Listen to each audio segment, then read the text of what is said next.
ಶ್ರೀ ಗಣಪತಿ ಶಾರದಾ ಗುರುಭ್ಯೋ ನಮಃ.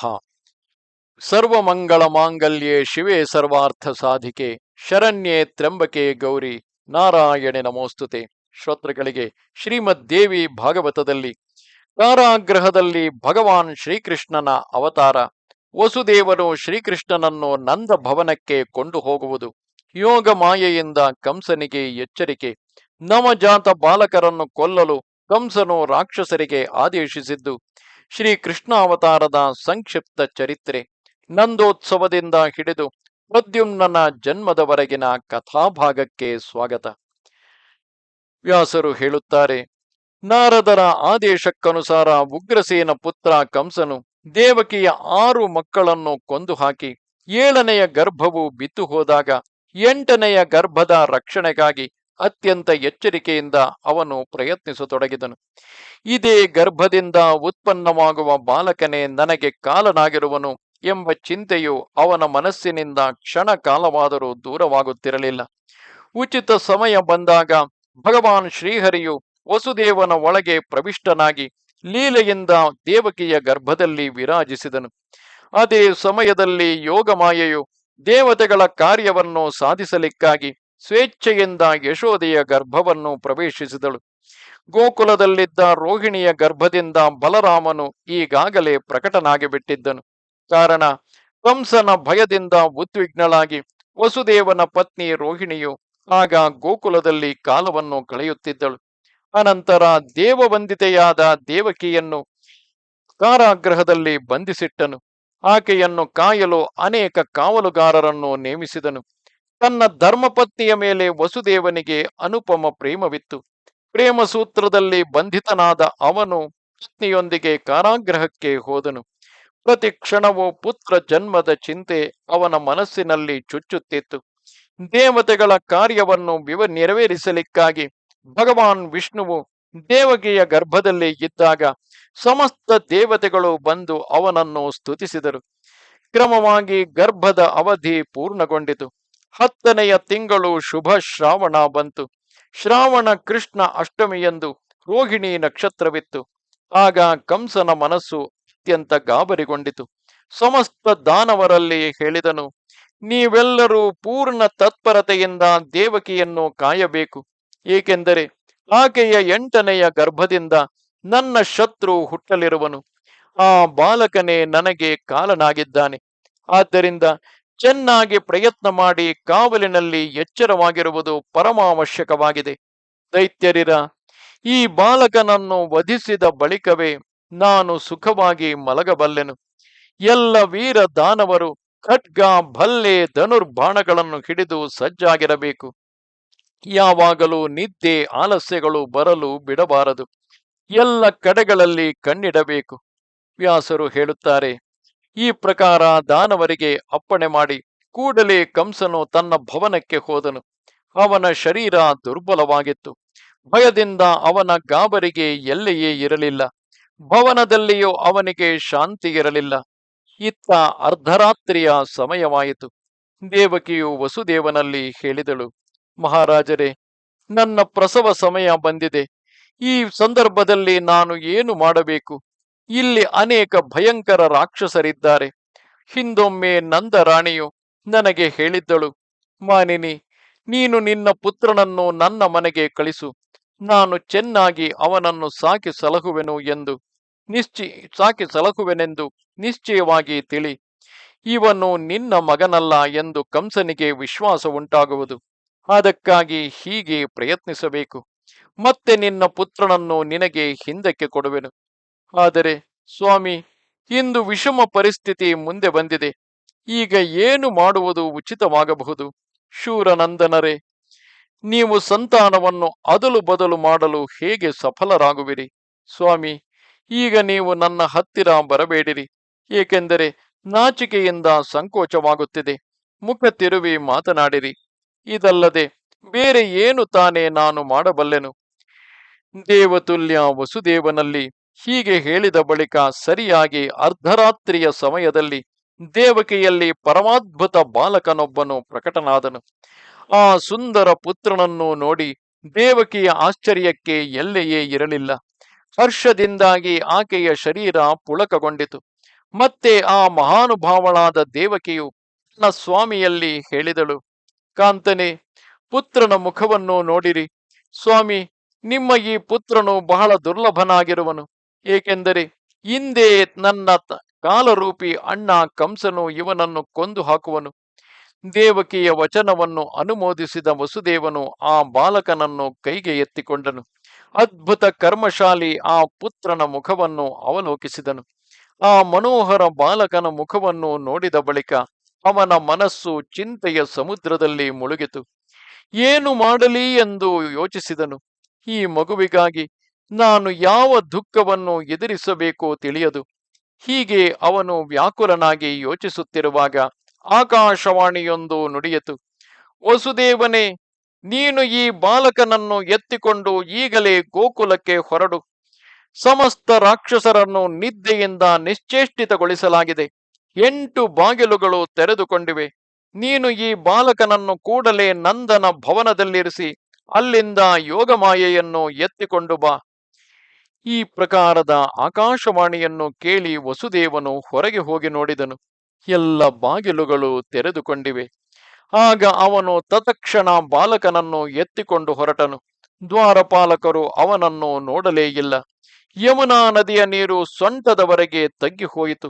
ಇದೆಲ್ಲವೂ ಯೋಗಮಾಯೆಯ ವಿಭೂತಿಯಾಗಿತ್ತು. ಮತ್ತೆ ವಸುದೇವನು ಸಹಜವಾಗಿ ಯಮುನೆಯನ್ನು ದಾಟಿ ಹೋದನು. ಆ ಅರ್ಧರಾತ್ರಿಯ ಸಮಯದಲ್ಲೇ ಗೋಕುಲಕ್ಕೆ ತಲುಪಿದನು. ದಾರಿಯು ಸರ್ವಥಾ ನಿರ್ಮಾನುಷವಾಗಿತ್ತು. ಅವನು ನಂದನ ಬಾಗಿಲಿಗೆ ಹೋದನು. ಅದೇ ಸಮಯದಲ್ಲಿ ಅಲ್ಲಿ ಯಶೋದೆಯ ಗರ್ಭದಿಂದ ಯೋಗಮಾಯೆಯು ಅವತರಿಸಿದ್ದಳು. ದಿವ್ಯ ರೂಪವನ್ನು ಧರಿಸಿ ಆಕೆಯು ತನ್ನ ಪೂರ್ಣ ಅಂಶದಿಂದ ಆಗಮಿಸಿದ್ದಳು. ಆಕೆಯ ವಿಗ್ರಹವು ತ್ರಿಗುಣಮಯಿ ಹಾಗೂ ಪರಮ ಅಲೌಕಿಕವಾಗಿತ್ತು. ಅವಳು ಒಂದು ಪುಟ್ಟ ಕನ್ಯೆಯ ರೂಪದಲ್ಲಿ ವಿರಾಜಿಸುತ್ತಿದ್ದಳು. ಆ ಸಂದರ್ಭದಲ್ಲಿ ಸರ್ವೇಶ್ವರಿ ಭಗವತಿಯು ಸ್ವತಃ ದಾಸಿಯ ವೇಷವನ್ನು ಧರಿಸಿದ್ದಳು. ಆಕೆಯು ತನ್ನ ಕಮಲದಂತಹ ಕೋಮಲ ಕೈಯಲ್ಲಿ ಆ ದಿವ್ಯ ಕನ್ಯೆಯನ್ನು ಎತ್ತಿಕೊಂಡು ಹೊರಗೆ ಬಂದು ವಸುದೇವನಿಗೆ ಕೊಟ್ಟಳು. ವಸುದೇವನು ಕೂಡ ದಾಸಿಯ ವೇಷ ಧರಿಸಿ ಬಂದಿರುವ ಆ ಸರ್ವೇಶ್ವರಿಯ ಕರ ಕಮಲಗಳಲ್ಲಿ ತನ್ನ ಪುತ್ರನನ್ನು ಇಟ್ಟು ಕನ್ಯೆಯನ್ನು ಪಡೆದು ಅವನು ಬಹಳ ಸಂತೋಷದಿಂದ ಶೀಘ್ರವಾಗಿ ಅಲ್ಲಿಂದ ಹೊರಟನು. ಕೆಲವೇ ಗಳಿಗೆಗಳಲ್ಲಿ ಅವನು ಕಾರಾಗೃಹಕ್ಕೆ ಬಂದು ದೇವಕಿಯ ಶಯ್ಯೆಯಲ್ಲಿ ಆ ಕನ್ಯೆಯನ್ನು ಮಲಗಿಸಿದನು. ಬಹಳ ದೂರ ಹೋಗದೆ ಬಳಿಯಲ್ಲೇ ಕುಳಿತು ಅತ್ಯಂತ ಚಿಂತೆಯಿಂದ ಭಯಾತುರನಾಗಿ ಕಾಲವನ್ನು ಕಳೆಯುತ್ತಿದ್ದನು. ಇಷ್ಟರಲ್ಲಿ ಕನ್ಯೆಯು ಗಟ್ಟಿಯಾಗಿ ಅಳಲು ಪ್ರಾರಂಭಿಸಿದಳು. ಮತ್ತೆ ಪ್ರಸವದ ಸಮಯವನ್ನು ಸೂಚಿಸಲು ನಿಯುಕ್ತಗೊಳಿಸಿದ ರಾಜಭಟರು ಎಚ್ಚರಗೊಂಡರು. ಕನ್ಯೆಯ ಅಳುವನ್ನು ಕೇಳಿ ಅವರ ಆನಂದಕ್ಕೆ ಪಾರವೇ ಇರಲಿಲ್ಲ. ಅವರು ಕೂಡಲೇ ಆ ರಾತ್ರಿಯಲ್ಲಿ ಹೋಗಿ ಕಂಸನಿಗೆ ಸೂಚಿಸಿದರು. ಮಹಾರಾಜರೇ, ದೇವಕಿಗೆ ಮಗು ಹುಟ್ಟಿದೆ. ನೀವು ಬೇಗನೆ ಅಲ್ಲಿಗೆ ಆಗಮಿಸಬೇಕು. ರಕ್ಷಕರ ಮಾತನ್ನು ಕೇಳಿ ಭೋಜಪತಿ ಕಂಸನು ತತ್ಕ್ಷಣ ಹೊರಟನು. ಬಾಗಿಲು ಮುಚ್ಚಿತ್ತು. ಇದನ್ನು ನೋಡಿ ಅವನು ವಸುದೇವನನ್ನು ಕರೆದನು. ಕಂಸನು ಹೇಳಿದನು, ಮಹಾಬುದ್ಧಿಶಾಲಿಯಾದ ವಸುದೇವನೇ, ದೇವಕಿಯ ಬಾಲಕನನ್ನು ನನ್ನ ಮುಂದೆ ತಂದಿರಿಸು. ಆಕೆಯ ಈ 8ನೆಯ ಬಾಲಕನು ನನ್ನ ಕಾಲನಾಗಿರುವನು. ನನ್ನ ಶತ್ರು ಶ್ರೀಹರಿಯು ಸ್ವತಃ ಬಾಲಕನಾಗಿ ಬಂದಿರುವನು. ಆದ್ದರಿಂದ ಅವನನ್ನು ನಾನು ಈಗಲೇ ಕೊಂದು ಹಾಕುವೆ. ವ್ಯಾಸರು ಹೇಳುತ್ತಾರೆ, ಕಂಸನ ಮಾತನ್ನು ಕೇಳಿ ವಸುದೇವನು ಭಯಗೊಂಡನು. ಅವನ ಕಣ್ಣುಗಳು ತುಂಬಿ ಬಂದವು. ಅವನು ಆ ಕನ್ಯೆಯನ್ನು ಎತ್ತಿ ತಂದು ಕಂಸನ ಕೈಗೆ ಕೊಟ್ಟನು. ಆ ಕನ್ಯೆಯನ್ನು ನೋಡಿ ಕಂಸನು ಆಶ್ಚರ್ಯಗೊಂಡು ಯೋಚಿಸಿದನು. ಆಕಾಶದಿಂದ ದೇವವಾಣಿ ನುಡಿದಿತ್ತು. ನಾರದ ಮುನಿಗಳೂ ಕೂಡ ಹೇಳಿದ್ದರು. ಆದರೆ ಎಲ್ಲವೂ ಸುಳ್ಳಾಯಿತಲ್ಲ. ಈ ಬಡಪಾಯಿ ವಸುದೇವನು ಮಹಾ ಕಷ್ಟದಲ್ಲಿದ್ದು ಸಮಯವನ್ನು ಕಳೆಯುತ್ತಿರುವನು. ಇವನು ಈ ಸುಳ್ಳನ್ನು ಹೇಗೆ ತಾನೇ ಮಾಡಬಲ್ಲನು? ನನ್ನ ರಕ್ಷಕರೆಲ್ಲರೂ ತುಂಬಾ ಎಚ್ಚರಿಕೆಯಿಂದ ತಮ್ಮ ಕಾರ್ಯದಲ್ಲಿ ತೊಡಗಿದ್ದರು. ಇದರಲ್ಲಿ ಕಿಂಚಿತ್ತಾದರೂ ಸಂದೇಹವಿಲ್ಲ. ಇಲ್ಲಿ ಹುಟ್ಟುವ ಬೇರೆಲ್ಲೋ ಹುಟ್ಟುವ ಈ ಕನ್ಯೆ ಇಲ್ಲಿ ಹುಟ್ಟಿರಲೂಬಹುದು. ಕಾಲದ ಗತಿಯು ಬಹಳ ವಿಷಮವಾಗಿದೆ. ಪಾಪಿ ಕಂಸನು ತನ್ನ ಕುಲದ ಘೋರ ಕಲಂಕನಾಗಿದ್ದನು. ಅವನ ಹೃದಯದಲ್ಲಿ ಅಣು ಮಾತ್ರ ದಯೆ ಇರಲಿಲ್ಲ. ಎಲ್ಲವನ್ನೂ ಯೋಚಿಸಿದರು ಅವನು ಕನ್ಯೆಯನ್ನು ಕೊಂದು ಹಾಕಲು ನಿಶ್ಚಯಿಸಿದನು. ಆದ್ದರಿಂದ ಅವನು ಕನ್ಯೆಯನ್ನು ಎತ್ತಿಕೊಂಡು ಅದರ ಕಾಲನ್ನು ಹಿಡಿದು ಬಂಡೆಗೆ ಅಪ್ಪಳಿಸಲು ಬಯಸಿದನು. ಅಷ್ಟರಲ್ಲಿ ಆ ಕನ್ಯೆಯು ಅವನ ಕೈಯಿಂದ ಜಾರಿ ಆಗಸಕ್ಕೆ ನೆಗೆದಳು. ಆಕಾಶದಲ್ಲಿ ಆಕೆಯು ದಿವ್ಯ ರೂಪವನ್ನು ಧರಿಸಿ ಮಧುರ ಸ್ವರದಲ್ಲಿ ಕಂಸನಲ್ಲಿ ಹೇಳಿದಳು, ಎಲ್ಲವೋ ಪಾಪಿಯೇ, ನನ್ನನ್ನು ಕೊಲ್ಲುವುದರಿಂದ ನಿನಗೇನು ಪ್ರಯೋಜನವಾಗುವುದು? ನಿನ್ನ ಪ್ರಬಲ ಶತ್ರುವು ಆಗಲೇ ಹುಟ್ಟಿಬಿಟ್ಟಿರುವನು. ಯಾವ ವಿಧದಿಂದಲೂ ಅವನನ್ನು ದಮನ ಮಾಡಲಾರೆ. ನರಾಧಮನಾದ ನಿನ್ನನ್ನು ಅವನು ಅವಶ್ಯವಾಗಿ ಕೊಂದು ಹಾಕುವನು. ಹೀಗೆ ಹೇಳಿ ಕಲ್ಯಾಣ ಸ್ವರೂಪಿಣಿ ದೇವಿಯು ಸ್ವಚ್ಛಂದವಾಗಿ ಆಕಾಶದಲ್ಲಿ ವಿರಾಜಿಸಿದಳು. ಆಗ ಕಂಸನ ಮನಸ್ಸಿನಲ್ಲಿ ಆಶ್ಚರ್ಯಕ್ಕೆ ಸೀಮೆಯೇ ಇರಲಿಲ್ಲ. ಅವನು ತನ್ನ ಅರಮನೆಗೆ ಮರಳಿದನು. ಅವನ ಮನಸ್ಸಿನಲ್ಲಿ ಭಯದಿಂದಾಗಿ ಗಾಬರಿ ಉಂಟಾಗಿತ್ತು.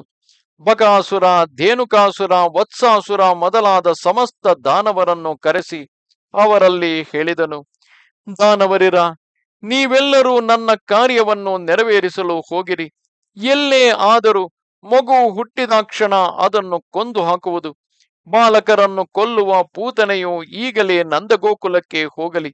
ಅಲ್ಲಿ ಇತ್ತೀಚೆಗೆ ಹುಟ್ಟಿದ ಮಕ್ಕಳೆಲ್ಲರನ್ನು ಕೊಂದು ಹಾಕುವುದು ಪೂತನೆಯ ಪರಮ ಕರ್ತವ್ಯ. ಇದು ನನ್ನ ಅಪ್ಪಣೆಯಾಗಿದೆ. ಧೇನುಕಾಸುರ, ವತ್ಸಾಸುರ, ಕೇಶಿ, ಪ್ರಳಂಬ ಮತ್ತು ಬಕ ಇವರೆಲ್ಲ ದಾನವರು ನನ್ನ ಕಾರ್ಯವನ್ನು ಸಿದ್ಧಗೊಳಿಸುವ ವಿಚಾರದಿಂದ ಗೋಕುಲದಲ್ಲಿ ಸಿದ್ಧರಾಗಿರಲಿ. ಹೀಗೆ ದಾನವರೆಲ್ಲರಿಗೆ ಆದೇಶಿಸಿ ಪಾಪಿ ಕಂಸನು ತನ್ನ ಅರಮನೆಗೆ ಹೊರಟು ಹೋದನು. ಅವನ ಮನಸ್ಸಿನ ಮೇಲೆ ಚಿಂತೆಯ ಮೋಡಗಳು ಕವಿದಿದ್ದವು. ಅವನು ಅತ್ಯಂತ ದೀನನಂತೆ ಆಗಿದ್ದನು. ಏಕೆಂದರೆ ಅವನಿಗೆ ಪದೇ ಪದೇ ಶತ್ರುರೂಪಿ ಶ್ರೀಹರಿಯ ಸ್ಮರಣೆಯಾಗುತ್ತಿತ್ತು. ವ್ಯಾಸರು ಹೇಳುತ್ತಾರೆ, ಬೆಳಗಾಗುತ್ತಲೇ ನಂದಗೋಪನ ಅರಮನೆಯಲ್ಲಿ ಪುತ್ರೋತ್ಸವವನ್ನು ಆಚರಿಸತೊಡಗಿದರು. ಈ ವಾರ್ತೆ ಎಲ್ಲೆಡೆ ಹರಡಿತು. ಯಾವುದೋ ದೂತನ ಬಾಯಿಂದ ಕಂಸನು ಕೇಳಿಸಿಕೊಂಡನು, ವಸುದೇವನ ಪತ್ನಿಯರೆಲ್ಲರೂ ನಂದಗೋಕುಲದಲ್ಲಿ ವಾಸಿಸುತ್ತಿರುವರು. ಈ ಮಾತು ಕಂಸನಿಗೆ ತಿಳಿದೇ ಇತ್ತು. ಆದ್ದರಿಂದ ಭಾರತನೇ, ಗೋಕುಲದ ವಿಷಯದಲ್ಲಿ ಅವನಿಗೆ ಬಹಳ ಸಂದೇಹ ಉಂಟಾಯಿತು. ಇದಕ್ಕೆ ಹಿಂದೆ ನಾರದರು ಕೂಡ ಎಲ್ಲ ಕಾರಣಗಳನ್ನು ತಿಳಿಸಿಬಿಟ್ಟಿದ್ದರು. ಗೋಕುಲದಲ್ಲಿರುವ ನಂದನೆ ಆದಿ ಹಾಗೂ ಅವನ ಪತ್ನಿಯರೆಲ್ಲರೂ ದೇವತೆಗಳಾಗಿದ್ದಾರೆ. ದೇವಕಿ ಮತ್ತು ವಸುದೇವರೇ ಮೊದಲಾದವರು ದೇವತೆಗಳೇ ಆಗಿದ್ದಾರೆ. ನಿಶ್ಚಯವಾಗಿ ನಿನಗೆ ಶತ್ರುಗಳಾಗಿದ್ದಾರೆ ಎಂದು ಅವರು ಸ್ಪಷ್ಟವಾಗಿ ತಿಳಿಸಿದ್ದರು. ನಾರದರ ಈ ಮಾತಿನಿಂದ ಕುಲಕಲಂಕನಾದ ಕಂಸನು ವಸ್ತುಸ್ಥಿತಿಯನ್ನು ಚೆನ್ನಾಗಿ ತಿಳಿದುಕೊಂಡಿದ್ದನು. ಇದರಿಂದ ಅತಿ ದೊಡ್ಡ ಪಾಪದಲ್ಲಿಯೂ ಅವನಿಗೆ ಪ್ರವೃತ್ತಿ ಉಂಟಾಗುತ್ತಿತ್ತು. ರಾಜನೇ, ಅವನ ಮನಸ್ಸು ಕ್ರೋಧದಿಂದ ಓತಪ್ರೋತವಾಗಿತ್ತು. ಸಮಯಾನುಸಾರ ಪೂತನೆ, ಬಕಾಸುರ, ವತ್ಸಾಸುರ, ಮಹಾಬಲಿ, ಧೇನುಕಾಸುರ, ಪ್ರಲಂಬ ಇವರೆಲ್ಲ ಅಸುರರು ಅಮಿತ ತೇಜಸ್ವಿ ಶ್ರೀಕೃಷ್ಣನ ಕೈಯಿಂದ ಮೃತ್ಯುಮುಖರಾದರು. ಶ್ರೀಕೃಷ್ಣನು ಗೋವರ್ಧನ ಪರ್ವತವನ್ನು ಎತ್ತಿ ಹಿಡಿದನು. ಈ ಅದ್ಭುತ ಕರ್ಮವನ್ನು ಕೇಳಿ ಕಂಸನ ಮನಸ್ಸಿಗೆ ಇವನಿಂದಲೇ ನನ್ನ ಮರಣ ನಿಶ್ಚಿತವೆಂದು ವಿಶ್ವಾಸ ಉಂಟಾಯಿತು. ಮತ್ತೆ ಕೇಶಿಯ ನಿಧನದ ಸುದ್ದಿ ಕೇಳಿದಾಗ ಅವನು ಮನಸ್ಸಿನಲ್ಲಿ ಅತ್ಯಂತ ಉದಾಸನಾದನು. ಆಗ ಅವನು ಧನುರ್ಯಜ್ಞವನ್ನು ನೋಡುವ ನೆಪದಿಂದ ಶ್ರೀಕೃಷ್ಣ ಬಲರಾಮನನ್ನು ಕರೆಸುವ ಪ್ರಯತ್ನ ಮಾಡಿದನು. ಆ ನೀಚ ಕಂಸನ ಬುದ್ಧಿಯು ಸದಾ ಪಾಪದಲ್ಲೇ ರಥವಾಗಿತ್ತು. ಅವನು ಅಮಿತ ತೇಜಸ್ವಿ ಭಗವಾನ್ ಶ್ರೀಕೃಷ್ಣ ಬಲರಾಮರನ್ನು ವಧಿಸುವ ವಿಚಾರದಿಂದ ಅವರನ್ನು ಕರೆತರಲು ಅಕ್ರೂರನಿಗೆ ಹೋಗಲು ಆಜ್ಞಾಪಿಸಿದನು. ಅಕ್ರೂರನು ಕಂಸನ ಅಪ್ಪಣೆಯಂತೆ ಗೋಕುಲಕ್ಕೆ ಹೋಗಿ ಭಗವಾನ್ ಶ್ರೀಕೃಷ್ಣ ಬಲರಾಮರನ್ನು ರಥದಲ್ಲಿ ಕುಳ್ಳಿರಿಸಿಕೊಂಡು ಮಥುರೆಗೆ ಕರೆದುಕೊಂಡು ಬಂದನು. ಇಲ್ಲಿ ಬಂದು ಸಹೋದರರಿಬ್ಬರು ಧನುಷ್ಯವನ್ನು ಮುರಿದು ಹಾಕಿದರು. ರಜಕ, ಕುವಲಯಪೀಡ ಆನೆ, ಕುವಲಯಪೀಡವೆಂಬ ಆನೆ, ಚಾಣೂರ, ಮುಷ್ಟಿಕ ಇವರೆಲ್ಲರನ್ನು ಕೊಂದು ಬಿಟ್ಟರು. ಭಗವಾನ್ ಶ್ರೀಕೃಷ್ಣನು ಶಲ ಮತ್ತು ತೋಷಲ ಎಂಬ ಜಟ್ಟಿಗಳನ್ನು ಕೊಂದನು. ಲೀಲಾಜಾಲವಾಗಿ ಕಂಸನ ಜುಟ್ಟು ಹಿಡಿದು ಸೆಳೆದು ಅವನನ್ನು ಎಂದೆಂದಿಗೂ ಧರಾಶಾಯಿಯಾಗಿಸಿದನು. ಅನಂತರ ತಂದೆ ತಾಯಿಯರನ್ನು ಬಂಧನ ಮುಕ್ತಗೊಳಿಸಿ ಅವರ ದುಃಖವನ್ನು ದೂರ ಮಾಡಿದನು. ಮತ್ತೆ ಶತ್ರುಸೂದನ ಶ್ರೀಕೃಷ್ಣನು ಉಗ್ರಸೇನನನ್ನು ರಾಜ್ಯ ಸಿಂಹಾಸನದಲ್ಲಿ ಕುಳ್ಳಿರಿಸಿದನು. ಆಗಲೇ ಮಹಾತ್ಮ ವಸುದೇವನು ಸೋದರರಿಬ್ಬರ ಉಪನಯನ ಸಂಸ್ಕಾರವನ್ನು ವಿಧಿವತ್ತಾಗಿ ನೆರವೇರಿಸಿದನು. ಉಪನಯನವಾದ ಬಳಿಕ ಅವರಿಬ್ಬರು ಮಹಾನುಭಾವರಾದ ಸಾಂದೀಪನಿಯವರ ಬಳಿಗೆ ಹೋಗಿ ಅಲ್ಲಿದ್ದು ಸಂಪೂರ್ಣ ವಿದ್ಯೆಗಳನ್ನು ಕಲಿತು ಪುನಃ ಮಥುರೆಗೆ ಬಂದರು. 12ನೆಯ ವಯಸ್ಸಿನಲ್ಲೇ ವಸುದೇವ ನಂದನ ಮಹಾಬಲಿ ಶ್ರೀಕೃಷ್ಣ ಮತ್ತು ಬಲರಾಮರ ಓದು ಮುಗಿದಿತ್ತು. ಆಗ ಅವರಿಬ್ಬರು ವೀರರು ಮಥುರೆಯಲ್ಲಿ ವಿರಾಜಮಾನರಾದರು.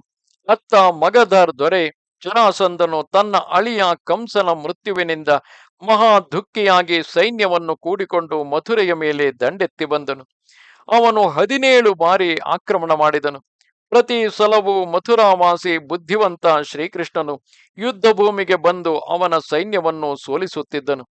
ಬಳಿಕ ಜರಾಸಂಧನು ಸಮಸ್ತ ಮ್ಲೇಚ್ಛರ ಅಧ್ಯಕ್ಷ ಕಾಲಯವನನನ್ನು ಭಗವಾನ್ ಶ್ರೀಕೃಷ್ಣನನ್ನು ಎದುರಿಸಲು ಪ್ರೇರೇಪಿಸಿದನು.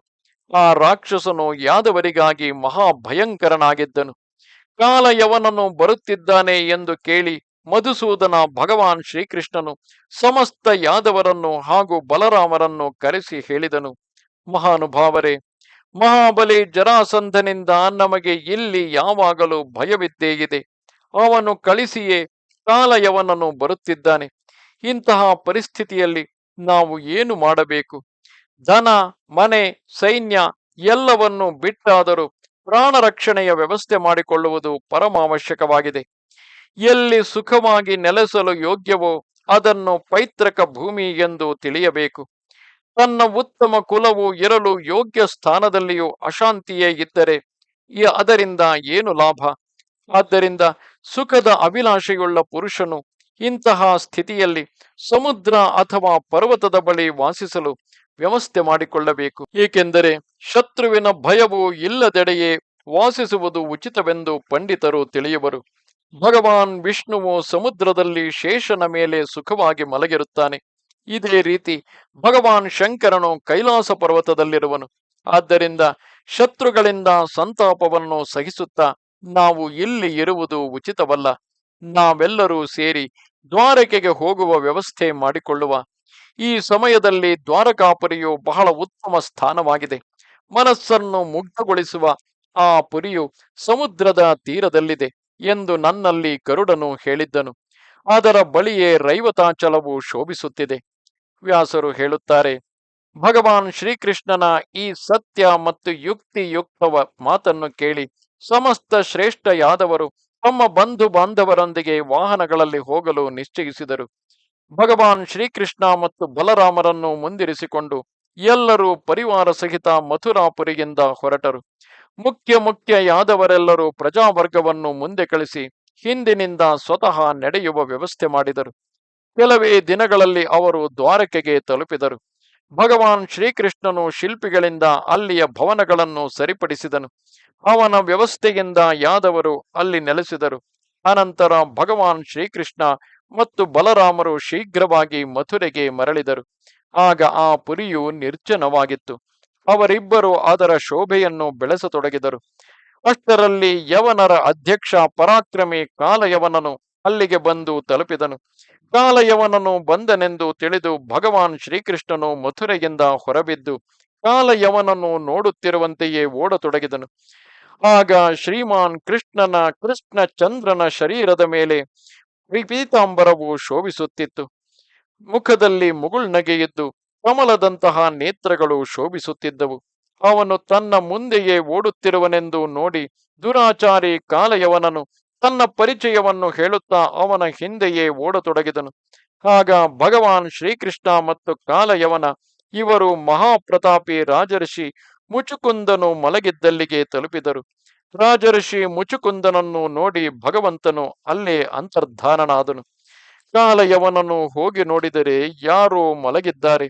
ಶ್ರೀಕೃಷ್ಣನೇ ಮಲಗಿರುವನೆಂದು ಅವನು ತಿಳಿದನು.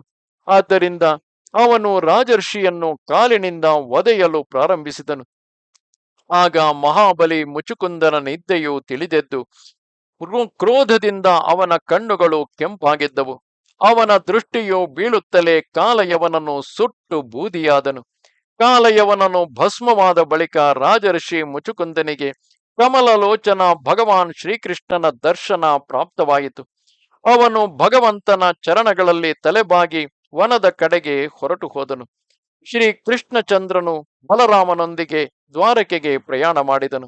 ದ್ವಾರಕೆಗೆ ಬಂದು ಮಹಾರಾಜ ಉಗ್ರಸೇನನನ್ನು ಅಲ್ಲಿಯ ರಾಜನನ್ನಾಗಿಸಿ ಸ್ವಯಂ ಇಚ್ಛಾನುಸಾರವಾಗಿ ವಿಹರಿಸತೊಡಗಿದನು.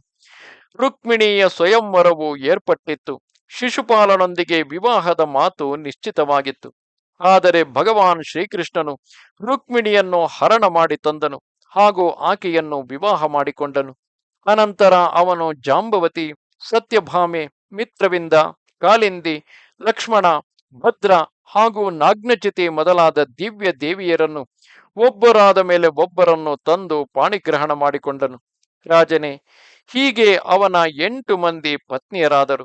ಅವರೆಲ್ಲರೂ ಅಪ್ರತಿಮ ಸುಂದರಿಯರಾಗಿದ್ದರು. ರುಕ್ಮಿಣಿಯ ಗರ್ಭದಿಂದ ಪ್ರಿಯದರ್ಶನ ಪ್ರದ್ಯುಮ್ನನ ಜನ್ಮವಾಯಿತು. ಭಗವಾನ್ ಶ್ರೀಕೃಷ್ಣನು ಪ್ರದ್ಯುಮ್ನನ ಜಾತಕರ್ಮಾದಿ ಸಂಸ್ಕಾರಗಳನ್ನು ನೆರವೇರಿಸಿದನು. ಪ್ರದ್ಯುಮ್ನನು ಇನ್ನು ಪ್ರಸವ ಗ್ರಹದಲ್ಲಿ ಇರುವಾಗಲೇ ಪರಾಕ್ರಮಿ ಶಂಬರಾಸುರ ಅಲ್ಲಿಂದ ಅವನನ್ನು ಅಪಹರಿಸಿಕೊಂಡು ಹೋದನು. ಅವನು ಪ್ರದ್ಯುಮ್ನನನ್ನು ತನ್ನ ನಗರಕ್ಕೆ ಕೊಂಡು ಹೋಗಿ ಮಾಯಾವತಿಯ ಬಳಿ ಇರುವಂತೆ ವ್ಯವಸ್ಥೆ ಮಾಡಿದನು. ಇತ್ತ ಪುತ್ರನ ಅಪಹರಣದಿಂದ ಭಗವಾನ್ ಶ್ರೀಕೃಷ್ಣನ ಮನಸ್ಸು ಅತ್ಯಂತ ಉದ್ವಿಗ್ನವಾಯಿತು. ಇಂತಹ ಸ್ಥಿತಿಯಲ್ಲಿ ಅವನು ಭಕ್ತಿ ಭಾವದಿಂದ ಭಗವತಿಯಲ್ಲಿ ಶರಣಾದನು. ಆಕೆಯು ವೃತ್ರಾಸುರ ಆದಿ ದೈತ್ಯರನ್ನು ಲೀಲಾಜಾಲವಾಗಿ ಕೊಂದು ಹಾಕಿದ್ದಳು. ಬಳಿಕ ಭಗವಂತನು ಯೋಗಮಾಯೆಯನ್ನು ಉತ್ತಮವಾಗಿ ಸ್ತುತಿಸಿದನು. ಈ ಸ್ತುತಿ ಪದ್ಯಗಳು ಬಹಳ ಸುಂದರವಾಗಿದ್ದು ಸಾರಗರ್ಭಿತ ಅಕ್ಷರ ವಾಕ್ಯಗಳಿಂದ ಕೂಡಿದ್ದವು. ಭಗವಾನ್ ಶ್ರೀಕೃಷ್ಣನು ಹೇಳಿದನು, ಮಾತೆ, ಹಿಂದೆ ನಾನು ಬದರಿಕಾಶ್ರಮದಲ್ಲಿ ಧರ್ಮನ ಮನೆಯಲ್ಲಿ ಪುತ್ರನಾಗಿದ್ದೆ. ನಿನ್ನಲ್ಲಿ ನನಗೆ ದೃಢವಾದ ಶ್ರದ್ಧೆಯಿತ್ತು. ತಪಸ್ಸಿನ ಪ್ರಭಾವದಿಂದ ನಾನು ನಿನ್ನನ್ನು ಪ್ರಸನ್ನಗೊಳಿಸಿದ್ದೆ. ಹೂವುಗಳಿಂದ ನಿನ್ನ ಪೂಜೆ ನಡೆಯುತ್ತಿತ್ತು. ಜನನಿ, ನಿನಗೆ ಅವೆಲ್ಲ ಮರೆತು ಹೋಯಿತೆ. ಬಹಳ ಆಶ್ಚರ್ಯದ ಮಾತಾಗಿದೆ. ಯಾರೋ ದುರಾಚಾರಿಯು ಸೂತಿಕಾಗ್ರಹದಿಂದ ನನ್ನ ಮಗುವನ್ನು ಅಪಹರಿಸಿರುವನು, ಅಥವಾ ಯಾರೋ ಕುತೂಹಲದಿಂದ ನನ್ನ ಅಭಿಮಾನವನ್ನು ದೂರಗೊಳಿಸಲಿಕ್ಕಾಗಿಯೇ ಹೀಗೆ ಮಾಡಿರಬೇಕು. ಸುತ್ತಲೂ ಆಳವಾದ ಕಂದಕಗಳಿದ್ದು ನನ್ನ ಪುರಿಯು ಸುರಕ್ಷಿತವಾಗಿದೆ. ಪುರಿಯ ಮಧ್ಯಭಾಗದಲ್ಲಿ ನನ್ನ ಅರಮನೆ ಇರುವುದು. ಭವನದ ಬಹಳ ಒಳಗೆ ಪ್ರಸವಗ್ರಹ ಇರುವುದು. ಯಾವಾಗಲೂ ಬಾಗಿಲು ಮುಚ್ಚಿಯೇ ಇರುತ್ತದೆ. ಹೀಗಿದ್ದರೂ ಬಾಲಕನನ್ನು ಕದ್ದು ಬಿಟ್ಟರು. ನಾನಾದರೂ ಯಾವುದೇ ಬೇರೆ ನಗರಕ್ಕೆ ಹೋಗಿರಲಿಲ್ಲ, ಹಾಗೂ ಯಾದವರು ಕೂಡ ಎಲ್ಲಿಯೂ ಹೋಗಿರಲಿಲ್ಲ. ಪುರಿಯ ರಕ್ಷಣೆಯಲ್ಲಿ ಸುಪ್ರಸಿದ್ಧ ವೀರರು ನಿಯುಕ್ತರಾಗಿದ್ದರು. ಜನನಿ, ನಿನ್ನ ಮಹಿಮೆ ಸರ್ವವಿದಿತವಾಗಿದೆ. ನಿನ್ನ ಮಾಯೆಯಿಂದಲೇ ಈ ಘಟನೆ ನಡೆದಿದೆ. ಇದರಿಂದ ಯಾರೋ ಮಾಯಾವಿಯು ನನ್ನ ಪುತ್ರನನ್ನು ಅಪಹರಿಸಿರುವನು. ಜನನಿ, ನಿನ್ನ ಚರಿತ್ರವು ಅತ್ಯಂತ ಗುಪ್ತವಾಗಿದೆ. ಇದನ್ನು ಅರಿಯಲು ನಾನೇ ಅಸಮರ್ಥನಾದಾಗ ಮತ್ತೆ ಸೀಮಿತ ವಿಚಾರವುಳ್ಳ ಅಲ್ಪ ಬುದ್ಧಿಯ ಯಾವ ಪ್ರಾಣಿ ತಾನೇ ನಿನ್ನ ಮಹಿಮೆಯನ್ನು ತಿಳಿಯಬಲ್ಲನು? ಪುತ್ರನನ್ನು ಕದಿಯುವ ವ್ಯಕ್ತಿಯು ಎಲ್ಲಿಗೆ ಹೋಗಿರುವನು? ನನ್ನ ಸೇವಕರು ಅವನನ್ನು ನೋಡಿಯೇ ಇಲ್ಲ. ಅಂಬಿಕೆ, ಇದು ನೀನೇ ರಚಿಸಿದ ಮಾಯೆಯಾಗಿದೆ. ನಿನಗಾಗಿ ಇದು ವಿಚಿತ್ರವಾದ ಮಾತಲ್ಲ. ನಾನು ಪ್ರಕಟನಾಗುವ ಮೊದಲೇ ನೀನು ಮಾಯೆಯಿಂದ 5ನೆಯ ತಿಂಗಳಲ್ಲೇ ನನ್ನ ತಾಯಿಯ ಗರ್ಭದಿಂದ ಸೆಳೆದು ಬಾಲಕನನ್ನು ಬೇರೆಡೆ ಸ್ಥಾಪಿಸಿದ್ದೆ. ಅವನು ರೋಹಿಣಿಯ ಗರ್ಭದಿಂದ ಪ್ರಕಟನಾದನು. ಹಲಧರನೆಂದು ಅವನು ಪ್ರಸಿದ್ಧನಾದನು. ಅಂಬಿಕೆ, ನೀನು ನಿನ್ನ ಗುಣಗಳಿಂದ ಜಗತ್ತಿನ ಸೃಜನ, ಪಾಲನ, ಸಂಹಾರ ಮಾಡುವುದರಲ್ಲಿ ತೊಡಗಿರುತ್ತೀಯೆ. ನಿನ್ನ ಪಾಪನಾಶಕ ಚರಿತ್ರೆಯನ್ನು ಯಾರು ತಾನೇ ಬಲ್ಲರು? ಈ ಇಡೀ ವಿಶ್ವವು ನೀನೇ ರಚಿಸಿರುವೆ. ಪುತ್ರೋತ್ಸವದ ಆನಂದವನ್ನು ಮುಂದು ಮಾಡಿ ವಿರಹದ ಅಸಹ್ಯ ದುಃಖವು ತಲೆಯ ಮೇಲೆ ಹೊರಿಸಿದುದು ಕೇವಲ ನಿನ್ನ ಮನೋರಂಜನೆಯೇ ಆಗಿದೆ. ಸಾಂಸಾರಿಕ ದುಃಖಗಳಿಂದ ಸಂತಪ್ತರಾದ ಪ್ರಾಣಿಗಳ ತಾಯಿ ಮತ್ತು ಅವರಿಗೆ ಶರಣಾಗಲು ಏಕಮಾತ್ರ ನೀನೇ ಆಗಿರುವೆ. ಎಲ್ಲ ಶೋಕಗಳನ್ನು ಶಮನ ಮಾಡುವುದರಲ್ಲಿ ನೀನು ಪೂರ್ಣ ಸಮರ್ಥಳಾಗಿರುವೆ. ಆದ್ದರಿಂದ ಈಗ ನನ್ನ ಪುತ್ರನು ಜೀವಂತನಾಗಿದ್ದರೆ ಅವನನ್ನು ತಂದು ಕೊಡುವ ಕೃಪೆ ಮಾಡಬೇಕು. ವ್ಯಾಸರು ಹೇಳುತ್ತಾರೆ, ಭಗವಾನ್ ಶ್ರೀಕೃಷ್ಣನಿಗೆ ಅಸಾಧ್ಯವಾದ ಯಾವ ಕಾರ್ಯವೂ ಇಲ್ಲ. ಅವನು ಹೀಗೆ ಸ್ತುತಿಸಿದಾಗ ಭಗವತಿ ಜಗದಂಬೆಯು ಸಾಕ್ಷಾತ್ತಾಗಿ ಎದುರಿಗೆ ಪ್ರಕಟಳಾದಳು. ಜಗದ್ಗುರು ಶ್ರೀಕೃಷ್ಣನಲ್ಲಿ ತನ್ನ ಅಭಿಪ್ರಾಯವನ್ನು ವ್ಯಕ್ತಗೊಳಿಸಿದಳು.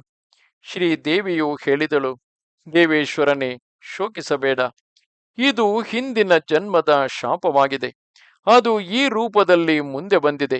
ಅದರ ಪರಿಣಾಮದಿಂದ ಶಂಬರಾಸುರನು ನಿನ್ನ ಪುತ್ರನನ್ನು ಬಲವಂತವಾಗಿ ಕದ್ದುಕೊಂಡು ಹೋಗಿರುವನು. ಆದ್ದರಿಂದ ಧೈರ್ಯಗೆಡಬೇಡ.